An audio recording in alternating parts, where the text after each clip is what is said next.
ఈరోజు కూటమి ప్రభుత్వం మేము చెప్పేది గూడూరు నియోజకవర్గానికి సంబంధించి గతంలో జగన్మోహన్ రెడ్డి గారు తీసుకున్నటువంటి నిర్ణయం ఆయన ప్రకటించినటువంటి విధంగా పార్లమెంటు ఒక జిల్లాలో ఉంటుంది అనేటువంటి దాని ప్రకారం పార్లమెంట్ నియోజకవర్గాన్ని జిల్లాలో చేర్చాడు. దాంట్లో ఏమి డీవియేషన్ లేదు. ఆయన ఇచ్చినటువంటి మాట ప్రకారమే చేశాడు, మాట తప్పలేదు.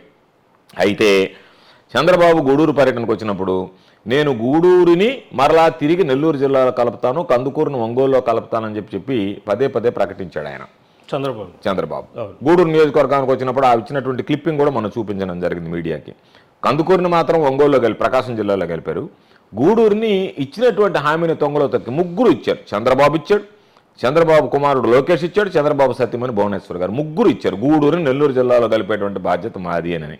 ఆ బాధ్యత మేము తీసుకుంటామని ప్రజల చేత ఓట్లు వేయించి కొండనాలికి ముందేస్తే ఉండనాలికి ఊడిపోయిందన్న చందంగా ఈరోజు ఉన్నటువంటి కలువాయి, రాపూరు, సైదాపురం మండలాలు నెల్లూరు జిల్లాలో ఉంటే నెల్లూరు జిల్లా ప్రజలకి అనుకూలంగా ఉంటే ఆ ప్రాంత ప్రజలు కూడా మేము నెల్లూరు జిల్లాలోనే ఉండాలని కోరుకుంటుంటే ఈ ప్రాంత ప్రజల ప్రయోజనాలని, రైతుల ప్రయోజనాలని పణంగా పెట్టి చంద్రబాబు నాయుడు వీటిని తీసుకువెళ్ళి నేను తిరుపతి జిల్లాలో కలిపేస్తున్నానని చెప్పి ప్రకటించడం వెనక ఆంతర్యం ఏమిటో అర్థం కావడం లేదు. కానీ దీనివల్ల ప్రజలకు మాత్రం తీవ్రమైనటువంటి క్షోభ, నష్టం.